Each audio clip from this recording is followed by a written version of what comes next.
BJP ಇವತ್ತು ಒಂದು ಪಕ್ಷವಾಗಿ ಉಳಿದಿದೆ. ಕರ್ನಾಟಕದಲ್ಲಿ ಪಂಗಡಗಳೇ ಒಂದು ಪಕ್ಷ ಆಗಿದೆ. BJP ಕೇವಲ ಒಂದು ಕಡೆ ಅಂತಲ್ಲ, ಅದು ಎಷ್ಟು ಪಂಗಡ ಇದೆ ನಿಮಗೆ ಕಾಣ್ತಕ್ಕಂಥದ್ದು ಒಂದು ಪಂಗಡ. ಮೊದಲು ನಾವು ಸ್ವಲ್ಪ ಮಾತಿನಿಂದ ಬದಿ ಹೋದ ನಮ್ಮದೊಂದು ಪಂಗಡ ಅಂತ ಹೇಳಿದ್ವಿ, ನಂದು ಸೋಮಶೇಖರ್. ಇವತ್ತು ಹೋಗೋರು ಪಂಗಡ ಹೇಳ್ತೀವಿ.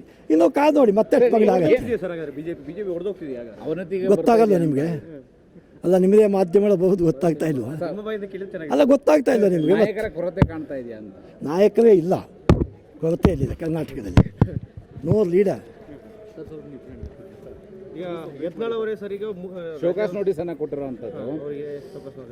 ನಾನು ಕಳೆದ 8 ತಿಂಗಳಿಂದ ಒಂದು ವರ್ಷದಿಂದ ಪಕ್ಷದ ಬೆಳವಣಿಗೆಯಿಂದ ಸಾಕಷ್ಟು ದೂರ ಇದ್ದೇನೆ. ಹಾಗಾಗಿ ಪಕ್ಷದಲ್ಲಿ ನಡೀತಕ್ಕಂಥ ಯಾವುದೇ ಆಕ್ರಮಣಕಾರಿ ಸಂದೇಶಗಳು ನನಗೆ ಗೊತ್ತಾಗ್ತಾ ಇಲ್ಲ. ವೈಯಕ್ತಿಕವಾಗಿ ಅವ್ರ ಜೊತೆ ಮಾತಾಡ್ತಾ ಇರ್ತೀನಿ. ಅವ್ರು ನನಗೆ ಅನೇಕ ಸಂಗತಿಗಳನ್ನು ಹೇಳ್ತಾರೆ. ಯತ್ನಾಳ್ ಕೂಡ ನನ್ನ ಸ್ನೇಹಿತ. ಏನೋ ಯತ್ನಾಳಾಗಲಿ, ಕುಮಾರ್ ಬಂಗಾರಪ್ಪ ಇರಲಿ, ರಮೇಶ್ ಜಾರಕಿಹೊಳಿ ಇರಲಿ, ನಾವೆಲ್ಲ ಸ್ನೇಹಿತರು.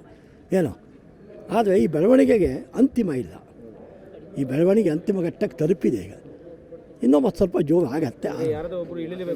ಹಾಂ ಸರ್, ನೀವು ಹಿಂದೆ ಅಸಮಾಧಾನವನ್ನು ತಿಳ್ಕೊಂಡಿದ್ರಿ. ಪಕ್ಷದಲ್ಲಿ ಆಂತರಿಕ ಕಥೆಗಳಿದೆ. ಯಾರು ಒಬ್ಬ ಶಾಸಕನಾಗುವಂಥ ಸ್ಥಾನಕ್ಕೆ ಸ್ಪರ್ಧೆ ಮಾಡಿದಾಗ ಅವರನ್ನೇ ಕಾಲೆಳೆಯುವಂಥ ಕೆಲಸಗಳು ಭಾಳಷ್ಟು ಪಕ್ಷದಲ್ಲಿ ನಡೀತಾ ಇತ್ತು.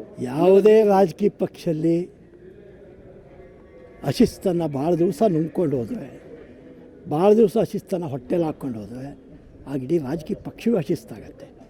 ಅಶಿಸ್ತನ್ನು ಕಾಲಕ್ಕೆ ಔಷಧಿ ಮತ್ತು ಇಂಜೆಕ್ಷನ್ ಕೊಟ್ಟರೆ ಆಗಲೇ ಗುಣ ಆಗುತ್ತೆ. ಅದು ಆಗಿಲ್ಲ ಅಂತ, ಅದು ಅಂತಿಮ ಪಟ್ಟ ಮುಖದ ಮೇಲೆ ನೀವು ಯಾವ ಇಂಜೆಕ್ಷನ್ ಕೊಟ್ಟು ಇಂಜೆಕ್ಷನ್ನೇ ರಿಯಾಕ್ಷನ್ ಆಗುತ್ತೆ.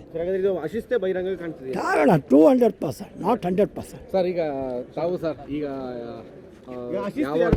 ರಾಜ್ಯಾಧ್ಯಕ್ಷರದ ಅಥವಾ ನೀವೆಲ್ಲ ಪತ್ರಿಕೆ ಮಾಧ್ಯಮದಲ್ಲಿ ಹೇಳಿದ್ದೇನೆ, ನಾನು ಓದ್ತಾ ಇದ್ದೇನೆ. ಯಾವ್ಯಾವ್ದು ಅಶಿಸ್ತು ನೋಡ್ತಾ ಇದ್ದೀವಿ. ಎಲ್ಲ ಅಶಿಸ್ತನ್ನು ನೀವೇ ನೋಡ್ತಾ ಇದ್ದೀವಿ. ಸರ್, ಈಗ ಮಾನಸಿಕವಾಗಿ ಕಾಂಗ್ರೆಸ್ನವ್ರ ಜೊತೆ ಗುರುತಿಸಿಕೊಂಡಿದ್ದೀರಿ. ದೈಹಿಕವಾಗಿಯೂ ಕೂಡ ಯಾವಾಗ ಸೇರ್ಪಡೆ ಅಥವಾ ಬೇರೆ ರೀತಿಯಲ್ಲಿ ನನಗೆ 2028 ತನಕ ಜನ ಶಾಸಕನಾಗಿ ಆಯ್ಕೆ ಮಾಡಿದ್ದಾರೆ. ಅದರ ನಂತರ ಸರ್ 28 ತನಕ ನಾನು ಶಾಸಕನ ಆಯ್ಕೆ ಮಾಡಿದ್ದಾರೆ. ಮುಂದೆ ಕಾಲ ನೋಡಿ.